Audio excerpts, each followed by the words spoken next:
இப்படியெல்லாம் நடக்குமா என்று என்னால் நம்பவே முடியவில்லை. தம்பி, அரசு தயாரிக்கும் அறிக்கைகள் அத்தனையும் மக்களுக்கு சொந்தம். மக்கள் உறுப்பினத்தில் பண்ணுறதுனால எக்ஸாக்ட்லி. இப்போ நீதிபதி அருணா ஜெகதீசன் ஆணையம் அமைக்கப்பட்டது அல்லவா? ஆமாம் சார். தூத்துக்குடி துப்பாக்கிச்சூடு தொடர்பாக அந்த அருணா ஜெகதீசன் ஆணையம், அதில் பணியாற்றக்கூடிய ஊழியர்கள் மற்றும் ஆணையத்தின் தலைவர் திருமதி அருணா ஜெகதீசன், இவங்களுக்கெல்லாம் யார் சம்பளம் கொடுப்பா? கவர்மெண்ட். அதுபோல் மத்திய மாநில அரசுகளின் உறவுகளை, மாநிலங்களுக்கு இடையேயான பிரச்சனைகளை, ஆளுநர் பதவிக்கு உள்ள அதிகாரங்கள், இது போன்ற பல்வேறு விவகாரங்களை ஆராய்வதற்காக ஓய்வு பெற்ற உச்சநீதிமன்ற நீதிபதி திரு குரியன் ஜோசப் அவர்கள் தலைமையில் ஒரு விசாரணை ஆணையத்தை தமிழக அரசு அமைத்தது. இதற்கு முன்பு கருணாநிதி ஆட்சி காலத்தில்தான் மத்திய மாநில அரசுகளுக்கு இடையேயான உறவுகள் குறித்து ஆராய்வதற்கென்று ராஜமன்னார் கமிட்டி என்ற ஒரு கமிட்டி நியமிக்கப்பட்டது. அதுக்கு பிறகு அதுலேயும் தமிழ்நாடு தான் பயனீர், இதுலேயும் பண்ணியிருக்காங்க. ஸோ அரசு அறிக்கைகள் எல்லாமே தமிழ் ஆங்கிலம் இரண்டிலும் வெளியிடப்படும். அசம்பிளி மெம்பர்ஸ் எல்லாருக்கும் ஃப்ரீ காப்பி, ஆஃபீஸ்க்கு ஃப்ரீ காப்பி பவுண்ட் வால்யூம் கொடுத்துருவாங்க. பொதுமக்களின் வசதிக்காக இந்த அறிக்கைகளின் பிடிஎஃப் ஃபைல், சாஃப்ட் காப்பீஸ் வெப்சைட்டில் அப்லோட் பண்ணுவாங்க.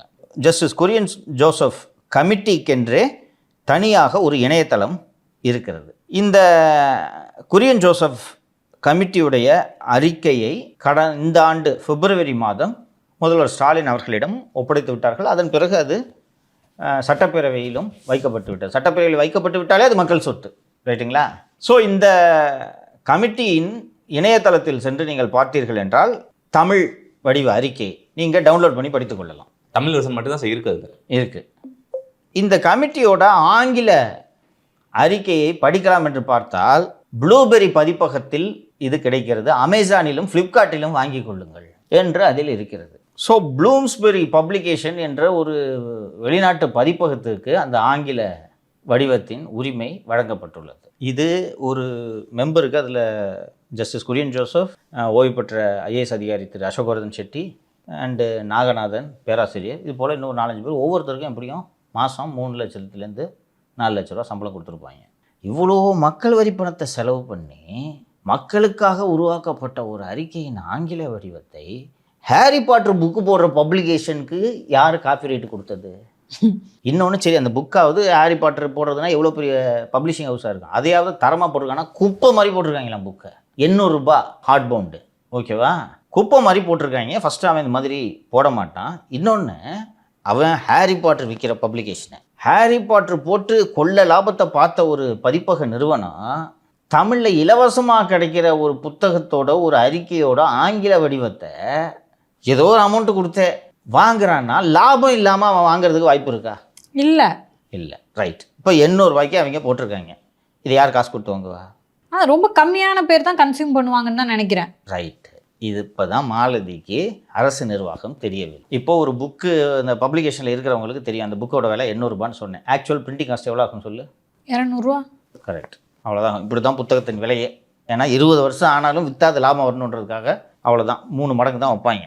அப்போது ஒரு 3000 காப்பி விற்றா லாபமா மாலதி? லாபம் தான். ஆனால் அந்த பன்னாட்டு நிறுவனத்துக்கு போதுமான லாபம் இருக்குமான்னு எனக்கு தெரியல. பன்னாட்டு நிறுவனத்திடம் இந்த புத்தகத்தை அச்சிட்டு நீ எடுத்துக்கொள், அதில் வரும் காசை எனக்கு கொடுத்து விடு என்று யாராவது ஒப்பந்தம் போட்டிருக்கலாம் அல்லவா? ஆமாம், ஒப்பந்தம் போடாமல் எப்படி சார் அவங்ககிட்ட போகும்? ஃபஸ்ட்டு யார் உனக்கு கொடுத்தது? அதோட இணையதளத்திலே இருக்குது, இந்த ப்ளூம்ஸ்பெரியில் இருக்குது. நீங்கள் போய் துட்டு கொடுத்து வாங்கிக்கிங்க ஃப்ளிப்கார்ட்டில் அப்படின்ட்டு இருக்குது. யார் இந்த காப்பிரைட்டு கொடுத்தது? அதுக்கு எனக்கு தெரிஞ்சு யாராவது டெண்டர் விட்டு எதுவும் காசை பார்த்தா வந்து டெண்டர்லாம் விடாமல் சத்தம் படம் விற்றுட்டாங்க. ஸோ ப்ளூம்ஸ்பெரி ஏன் இதை அச்சிடுகிறது? இப்போ வலுவாக ஒரு லைப்ரரி ஆர்டர் கிடச்சிருக்கும். அரசு நூலகங்கள் அத்தனைக்கும் ஒரு காப்பி இருக்கும். நூலகத்துறை யாரிடம் இருந்தது? Condition star. கண்டிஷனை ஃபாலோ பண்ணுங்கடான்னு சொன்னேனே. எதுலாம் காசு அடிச்சிருக்காங்க பார்த்தீங்களா? மக்கள் வரிப்பணத்தில் உருவாகக்கூடிய ஒரு அறிக்கை. இது ஒரு திமுக அரசின் மீது 1000 விமர்சனங்கள் இருந்தாலும் இந்த முயற்சி அற்புதமான முயற்சி.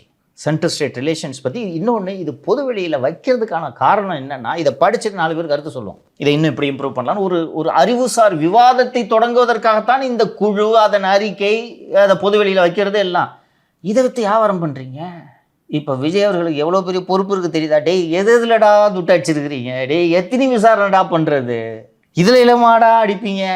இதெல்லாம் நான் என்னோட 91 அரசு பணியில் இருந்திருக்கிறேன். நான் இப்படி ஒரு டிசைனான ஊழலை நான் கேள்விப்பட்டதே இல்லை. அரசோட விசாரணை அறிக்கையை ஒரு பப்ளிகேஷனுக்கு விற்று, அதுவும் தமிழை விட்டுட்டு இங்கிலீஷை மட்டும் விற்று அதில் காசு பார்க்குற வினோதமான ஊழல் எல்லாம் நான் கேள்விப்பட்டது கூட கிடையாது. இதுல வேற சார் ஒரு பொண்ணு போயிட்டு திரு அன்பில் மகேஷ் கிட்ட, சார் சட்டப்பேரவை நிகழ்வெல்லாம் படத்துல வருது ஐயகோ அப்படின்னு ஃபீல் பண்ணுது. உன்னை யார் அந்த படத்துக்கு போக சொன்னது? நான் கேட்குறேன். நீ திமுக சொம்பு இல்லையா? பேசாமல் உதயநிதி நடித்த அந்த கழகத் தலைவர் 2வது வாட்டி போய் நெட்ஃப்ளிக்ஸில் எதுலையாவது இருக்கும், அதில் போய் போட்டு பார்த்துட்டு உட்கார வேண்டியதானே? உன்னை யாரும் அதில் போக சொன்னது? பார்த்துட்டு அந்த வேதனையா, அவரே பெரிய ஆக்டர், நீ அவர்கிட்டே ஆக்டிங் பண்ணி காட்டுறியா? நீ 200 ரூபாய்க்கு நடிக்க சொன்னா 2000 ரூபாய்க்கு நடிச்சிட்டு இருக்காங்க. இப்ப நடிச்சதே அவரே மாட்டிக்கிட்டாரு, ஆமா. இந்த அம்மாவும் மாட்டிக்கிச்சு.